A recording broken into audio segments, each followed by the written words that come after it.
Usted dice que siempre se acoge a la Declaración de los Derechos Humanos ¿No cree que este papá Estado que da esa renta básica, que si no pagas la hipoteca te dice quédate hasta que encuentres trabajo, puede provocar que estemos subvencionados, ¿no? Como el ejemplo de Andalucía, que lleva tantos años gobernando a la izquierda y quizás se vive un poco de la subvención?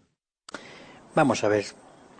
Primeramente yo hago un discurso, pero mi mejor discurso es el ejemplo. O sea que yo predico desde el ejemplo cómo vivo y todo el mundo sabe de qué vivo. En cuanto a lo de papá Estado, vamos a ver.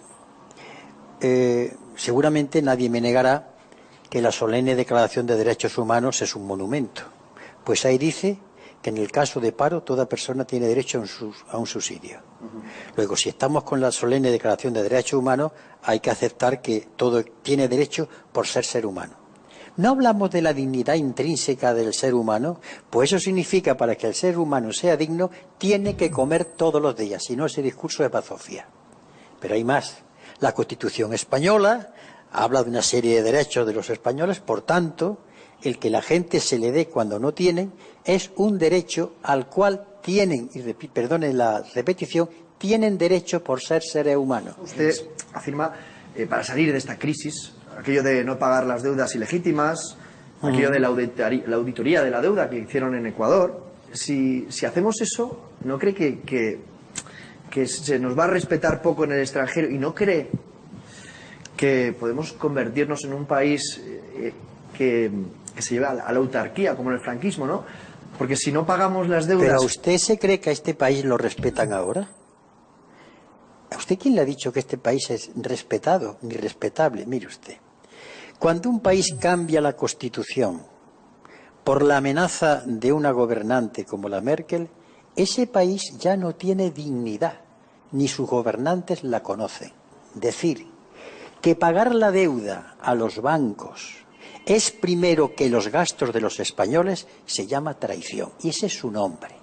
Lo que pasa es que estamos tan acostumbrados a ceder y a humillarnos que otra humillación nos da igual. Aquí es donde yo quiero ver a los patriotas, los que se emocionan ante un desfile, los que veneran la bandera, sin embargo se callan cuando su país se está vendiendo al extranjero. No los oigo protestar nunca. Tanto que hablaban de desfiles, cuando se entregó el Sáhara, vi a tantos militares callar, ninguno habló.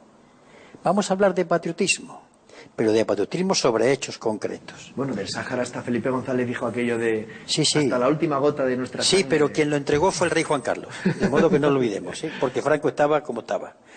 Entonces, lo que quiero decir es que salirse del euro o no pagar la deuda significa un acto de justicia. Vamos a ver. 37.000 millones de euros el gobierno se los ha dado a la banca. Para empezar, han salido de los españoles y eso es deuda. ¿Por qué los españoles tenemos que pagar eso a la banca? Pero según los últimos cálculos que he leído, son 100.000 millones que el pueblo español le ha regalado. Y eso es deuda que hay que pagar. ¿En razón de qué? Eso es deuda ilegítima. De eso, ¿por qué no se habla? Entonces, ¿por qué? ¿Porque la banca tiene bula? No, tiene el poder. Ese es el problema. Que el gobierno es el dominguillo, es el criado, es el lacayo del poder económico. Ese es el problema. Así que no pagar significa lo siguiente. Si no pagásemos, los bancos alemanes se lo pensarían. Y esto es el discurso que el político tiene que decir. Y decírselo claro a su pueblo. Porque en política hay que decir la verdad. Y decirle al pueblo cómo están las cosas. Pues dígame la verdad. ¿Qué es lo que pasa? Que esas fuerzas políticas que dan unos discursos tan bonitos, luego suben al poder y no hacen prácticamente nada que les ha llevado al poder. Pero hablo de Felipe González, hablo de Zapatero y hablo de Rajoy, Pero mire usted, ¿estamos todos enfadados? Sí, están ustedes enfadados, pero cuando todo el mundo está enfadado, pero cuando yo veo la intención de voto, veo que lo siguen votando. Y en este caso ya tengo que decirle algo. Pues pueblo mío, tú también eres culpable. Aquellos que votéis, a los que ya han hecho lo que han hecho, porque después, ¿cómo puede ser que haya sitios en que la gente vuelve una vez y otra a votar a ladrones?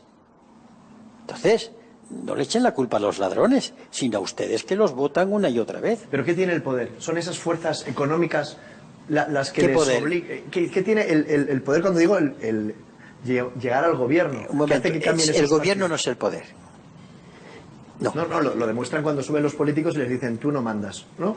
No. El poder es el poder económico. Ajá. Cuidado. El poder son las eléctricas, Emilio Botín, Francisco González, Endesa, Ensidesa. Esos son los poderes. La banca. El gobierno es el manijero. ¿Sabe usted lo que es un manijero? No. Es el capataz de los cortijos andaluces. Ajá. El que trata con el personal, pero por encima está el señorito. Y esto es así. Y la prueba está cuando el presidente Zapatero, de acuerdo con Rajoy, cambia en una constitución, pero no porque se lo ha dicho el pueblo, sino porque lo ha dicho en un gobernante extranjero. Y recibe una carta amenazante y se pliega. ¿Esos son gobernantes? Eso se llaman dominguillos.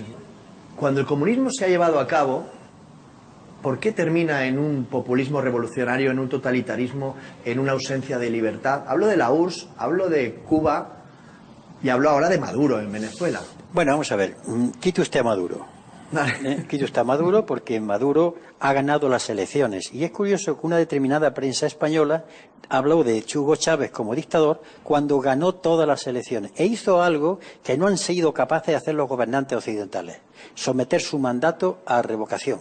Es decir, en medio del mandato decir, ¿queréis que siga? Eso no lo ha hecho nadie en Occidente, que tiene que aprender de ahí mucho.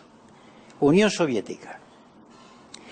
En la Unión Soviética ha existido eso con lo que empezamos la intervención, pero la Unión Soviética fue la que le dio de comer a los rusos, porque con la Iglesia Ortodoxa y con los zares pasaron más hambre que todos los siglos anteriores, y el régimen soviético le dio a su pueblo de comer, le dio sanidad, le dio cultura, y bastante la echaron de menos cuando se cambió aquello y se encontraron que tenía que pagar la calefacción, la electricidad, etcétera, etcétera. O sea que en el régimen soviético había sus luces y sus sombras. Fidel Castro. A Fidel Castro lo hicieron comunista los Estados Unidos, con su perniciosa manía de meterse donde nadie los llama, violando la legalidad internacional. Por cierto, ¿sabe usted que durante 27 asambleas han condenado a Estados Unidos todos los países de la Tierra por mantener el bloqueo contra Cuba? Y sigue. Fidel Castro fue un revolucionario que se levantó contra una dictadura que mataba a su pueblo de hambre. Y le puedo asegurar que en Cuba se come, que tienen una educación y una sanidad que han mandado médicos a todas partes y la prensa nunca lo dice. Por ejemplo, los médicos que hay en Haití. En Sevilla hay maestros cubanos dando clases y no he oído a nadie dar esa noticia.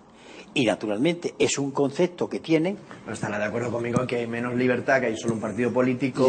Mire usted.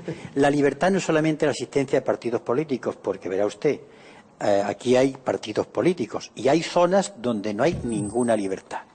De modo que lo que pasa es que efectivamente, al tocar el tema Cuba, que es un tema espinoso, yo le confieso lo siguiente, seguramente yo discutiría muchas cosas con el comandante Castro.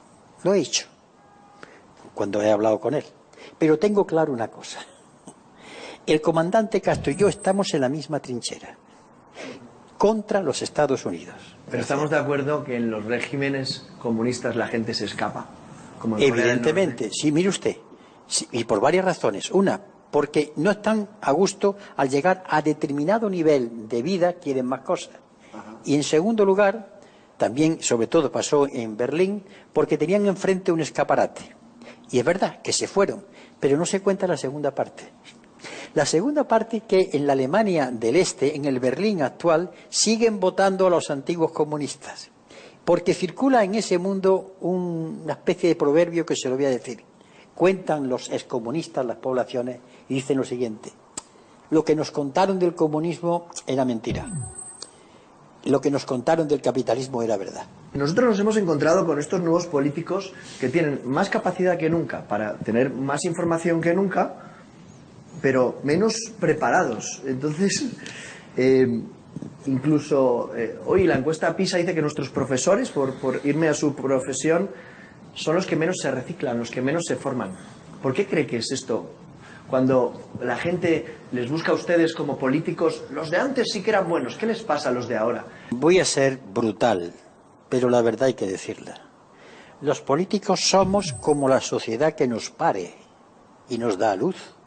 Salimos de ustedes. Por tanto, los políticos somos el reflejo de lo que somos como sociedad. Hoy va usted en la calle y dice, yo no pago impuestos, hacen bien en robar, yo haría lo mismo. Luego, si hay podredumbre en los políticos, porque vienen de un lugar podrido. Lo que ocurre, su gran pecado de los políticos cuando delinquen, cuando hay un delincuente que se demuestra que es cargo político, su pena debía aumentársele. O sea, es un agravante, porque el político no debe hacer eso. El gran pecado es que cuando llegan a un cargo político debieran romper con esa cultura. Pero no se extrañe usted, los políticos salimos de la sociedad, no somos una raza aparte. Somos hijos de Juan, de Pedro, de María, de Antonio, y bueno, y llevamos nuestros defectos. No estoy culpando a los políticos, repito, yo les pondría pena doble, sino que no digan, bueno, es que el que se hace político de pronto sufre una transformación. No, viene de ahí. Pero sí que es verdad que nos fijamos en nuestros políticos. Y si yo ¿Hacen ustedes bien? Veo a Elena Valenciano, que va a un hospital, y que va a un hospital privado, o Rubalcaba, y que luego los socialistas llevan a sus hijos a colegios privados, al final, claro, me creo que la derecha, cuando dicen, critican lo que quieren para los demás, pero no para ellos. Lleva usted toda la razón. Por eso no se olvide que he dicho unos minutos antes que yo intento predicar con el ejemplo. Porque en la izquierda, sobre todo, para todos los políticos de derecha e izquierda, tienen que predicar con el ejemplo. El político no tiene vida privada, tiene vida íntima. Cuidado, en las alcobas no entra nadie. Sí, ahí no vamos a preguntar. Pero vida, no ya, ni yo me lo consiento, pero en la vida privada la gente debe saber de qué vivo. Y debe saber qué ingresos tengo y dónde trabajo. Y eso tiene la obligación la gente de saberlo. Y los medios de sacarlo. Porque si no, entonces el político pierde su autoridad, que está en el ejemplo. Pero eso que yo no sé, no me gusta de todos los políticos, en la izquierda lo aguanto menos. No se puede hablar de la enseñanza pública cuando tus hijos los tienes en la privada. Eso es escandaloso. Y eso es traicionar al discurso y traicionar a los miles de compañeros que pertenecen a ese partido en épocas anteriores, que incluso murieron por defender a una enseñanza pública. Solamente alguien lo puede cambiar, el pueblo con su voto. Quiero terminar hablando de si el comunismo tiene futuro. Mire, yo no lo sé. Si el comunismo tiene futuro, depende de los comunistas.